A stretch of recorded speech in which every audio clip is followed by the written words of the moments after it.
BlackRock. Avec 10 milliards, cette entreprise possède le monde. Et dans cette nouvelle leçon de stratégie, nous allons parler du fait de trouver une faille. Pourquoi il est nécessaire de trouver une faille. Mais surtout, comment mettre à genoux une entreprise de 10 milliards.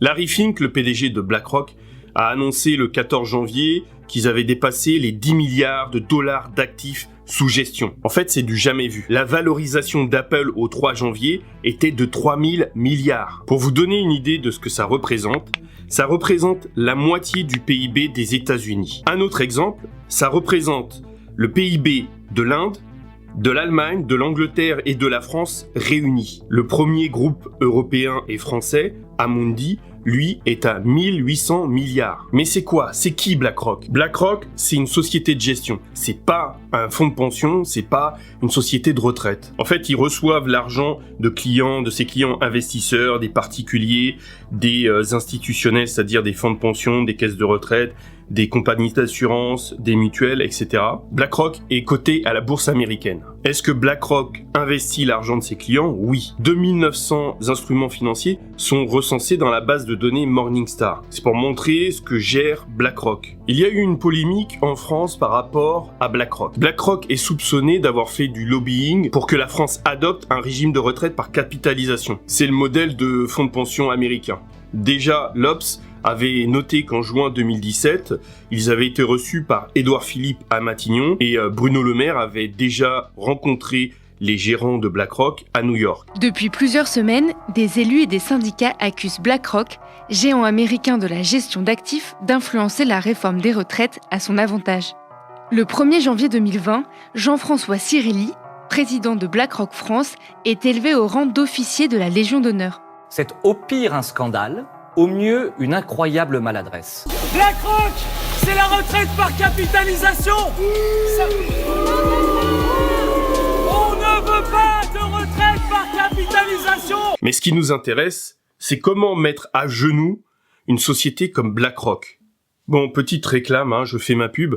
Donc, je t'invite à t'inscrire dans mes emails privés, c'est dans la barre de description. J'analyse des stratégies business illégales ou cachées pour les utiliser légalement et discrètement.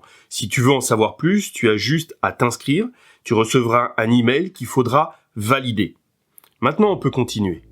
Notre histoire commence le 16 janvier 2019. Larry Fink, comme chaque année, envoie sa lettre de recadrage, la lettre annuelle, au CEO des entreprises qu'il gère. Ces mots sont très forts.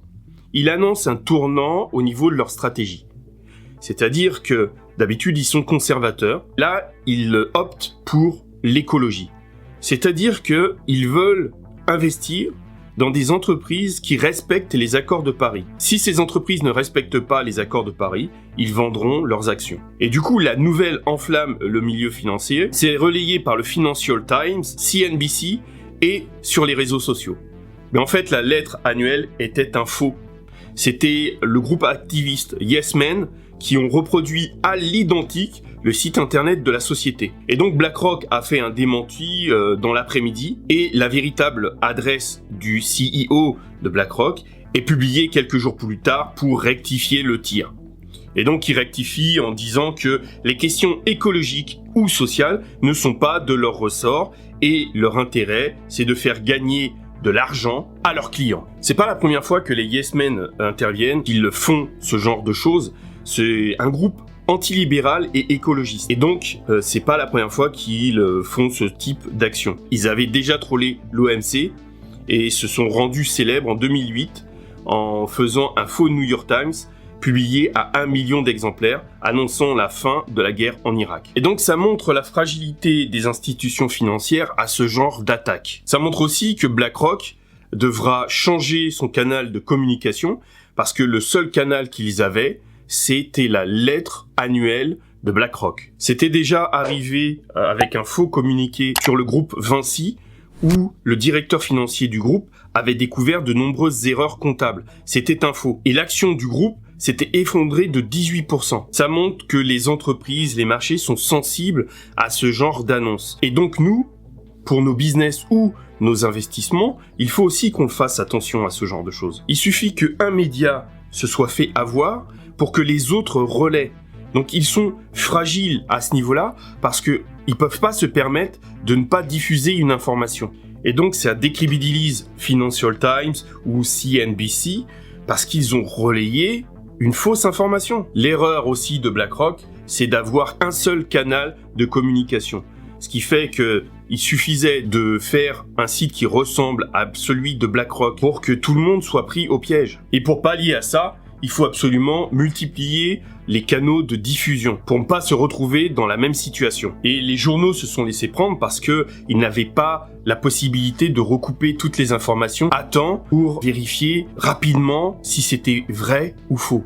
Dans le doute, ils l'ont diffusé. Une autre faille. Il faut savoir que le gestionnaire d'actifs, BlackRock, investissait surtout dans des entreprises liées à l'exploitation des énergies fossiles, tout particulièrement le charbon. Et il ne supportait que très rarement les évolutions écologistes des sociétés. Et ça, au niveau de la communication, c'était leur talon d'Achille.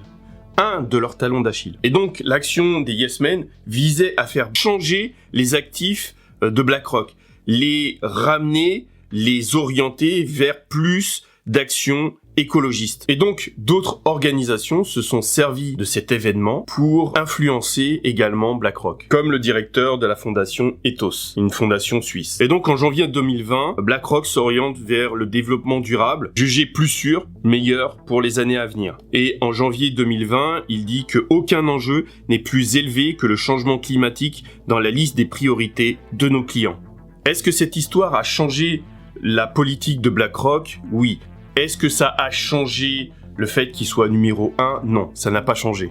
Bon, concrètement, est-ce qu'on peut vraiment, véritablement croire que BlackRock s'est réorienté? Pour l'instant, ils sont à 13% des mesures environnementales sur lesquelles ils s'étaient engagés. Et donc, cette histoire nous apprend deux choses. Au niveau du business, il ne faut pas être monocanal. C'est-à-dire que si votre canal de diffusion, c'est uniquement YouTube, il suffit que YouTube vous supprime votre chaîne ou alors vous censure pour que votre diffusion soit moindre ou définitivement supprimée. Il suffit que vous dites quelque chose qui ne plaît pas et c'est fini pour votre business. Donc c'est pour ça que c'est important d'être sur plusieurs canaux de diffusion. A contrario, il faut le faire uniquement quand vous arrivez à un certain niveau. Parce qu'au tout début, il faut concentrer ses efforts sur un canal. Deuxièmement, au niveau des investissements, que ce soit en bourse ou en immobilier, quel que soit l'investissement que vous faites, il faut faire attention à des gens qui n'ont pas la même idéologie que vous.